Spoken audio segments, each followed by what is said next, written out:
I think it's time for Skid to do his little segment on the show. He wants to do a pop-style lecture. Yeah. Whiteboard and all. Rub it up on people. I like good it. times here. Let's see what we got. We even have a whiteboard for you guys here. Oh, okay. Let's Or see, a little you can see- racist. It's all good. Oh, that's all right. That's all right. Well, I would have a blackboard. We're not allowed to have those anymore. So, Oh, Pop's got one. Well, I'm working with what I got here. I got Every it. time he buys a bottle of aspirin, he brings it down here so the board can pick the cotton out. I am fucking horrible. Nice. I need a minute. Nice.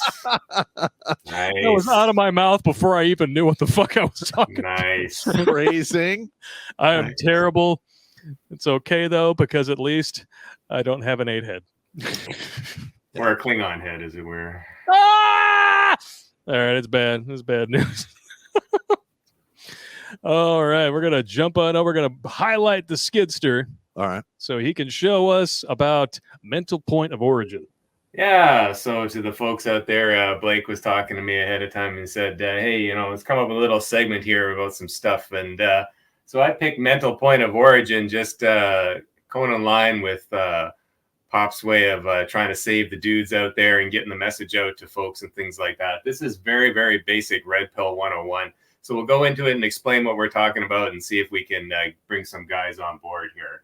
So we'll start off with, what do you want? And this is a big question. I don't think a lot of guys sit down and actually think about that for a while. What are your goals? What's going to give you your satisfaction in life? Because there's no way that you can have an effective plan to achieve anything unless you know exactly what it is that you want. How can you move towards it unless you've got that figured out? But it's not just a question of figuring it out. If you've got the wrong worldview, if you don't have your worldview sorted out, then what you want isn't going to get you anywhere to start with. So it goes even more basic than what you want. We got to find out the correct worldview. And that brings us into mental point of origin. So what the hell is mental point of origin? If you go to Rollo Tomasi's work there, and Blake will put a couple links up there for you guys.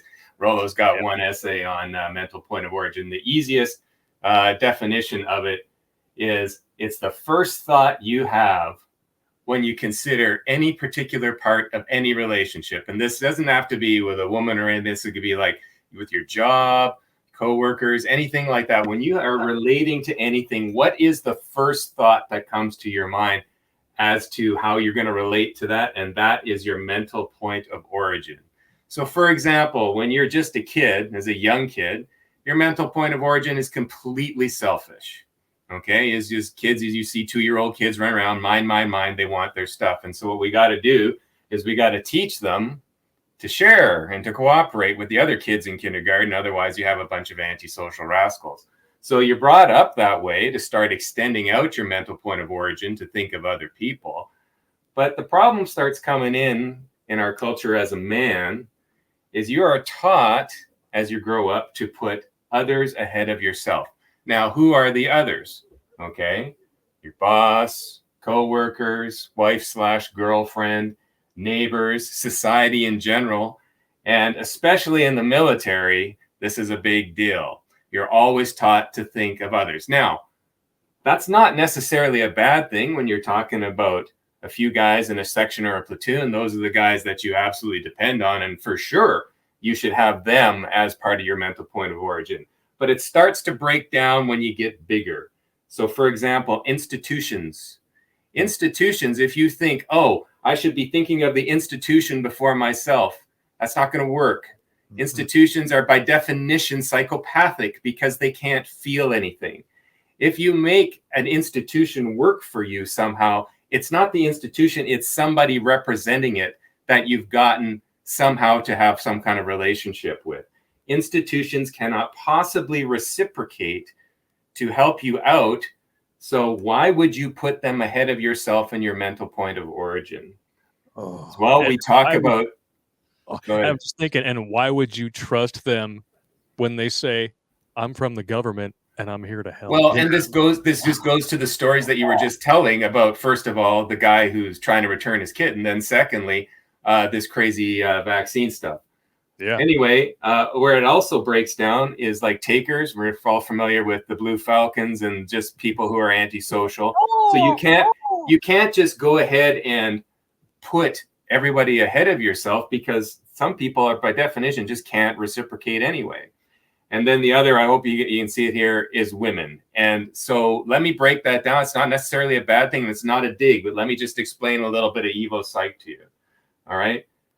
Women by nature are solipsistic. And that's one of those big $10 words from Rollo. And all it means is that a woman very naturally, the very first thing that she will think about is herself and her children. And that's not a bad thing. That's not a dig against women or anything. That's a good thing, because that's nature kicking in. And we would not be the dominant species on the planet if this wasn't the way, because women, at least in our ancestral past, are vulnerable and they have to raise children. So they have to think of themselves first. Otherwise, they wouldn't survive.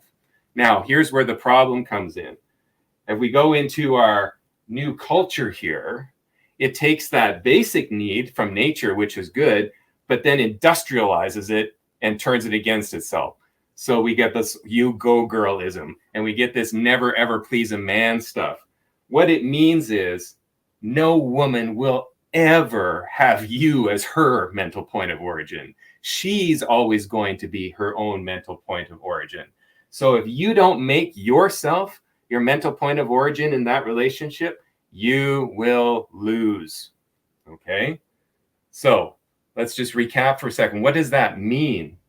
Okay? I am not suggesting, it doesn't mean that you think of only yourself. I'm not saying that. What I'm saying is you think of yourself first, and then you think of others. Let me give you an example that makes more sense.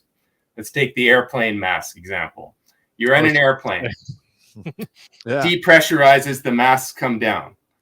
You put your mask on first. Take care of yourself first. If you're sitting there fumbling with your kid's mask and you're hypoxic and you pass out, that doesn't help anybody. You have to take care of yourself first, get yourself sorted out, then you can help other people and make things happen. You have to take care of that first.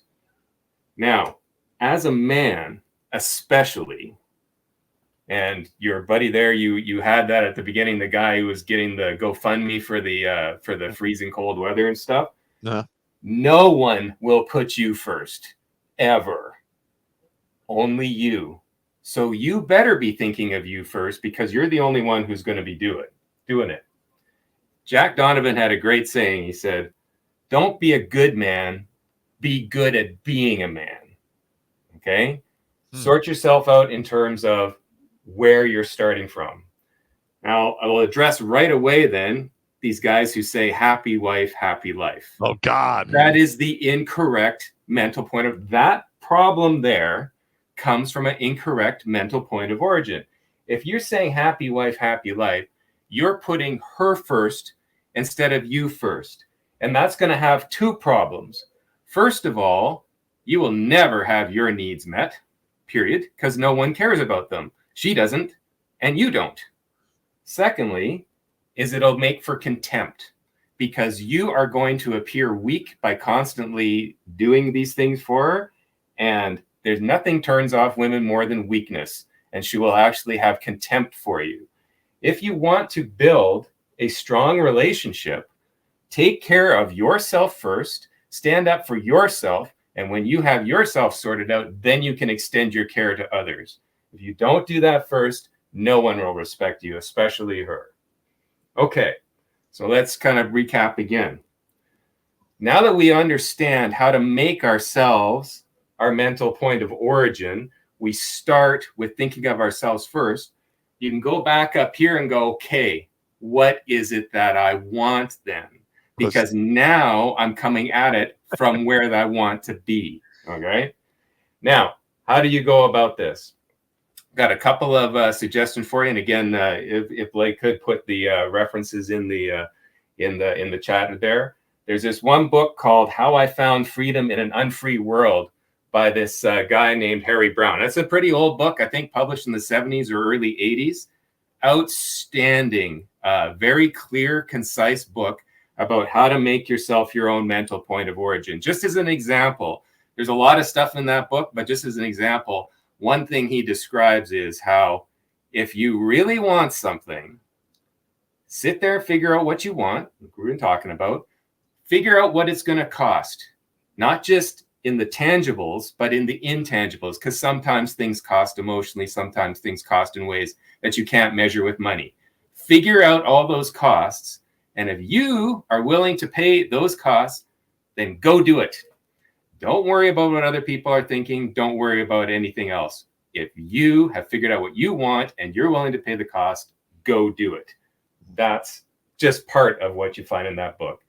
And the other reference, as I mentioned before, is Rollo has a great essay on his Rational Mail website there, blog, about mental point of origin. So as an example, I'll just bring it back to me here for a second. It's the whole reason the Unchained Skid stuff came about. I thought of myself, I was like, what do I want to do right now? What I want to do is I want to travel around, take my toys with me, enjoy myself, cycling, motorcycle, working out, doing whatever, and go visit my friends that I haven't seen forever because they live all across the continent. Go figure out a way of doing that. How much is it going to cost me? What's it going to be? What are the tangibles and intangibles? What am I going to have to do to make this happen? Am I willing to pay for it? Yes, I am. Execute and go. And now look, you can go visit the channel. You can go see. I just go do this. And the best part about it is I like meeting like-minded people who feel the same way. But it all starts with mental point of origin. So please, fellas, if you're sitting there wondering why things aren't working so much, take a step back and make sure that you are taking care of yourself first. So ends my briefing. All right. Outstanding. Watch Grunt Speak live every Tuesday and Thursday at 8 p.m. Eastern. And if you want to join Pop for Supporter Sundays, go to redonkulous.com/donate and make a monthly pledge. A link is in the meat caser box.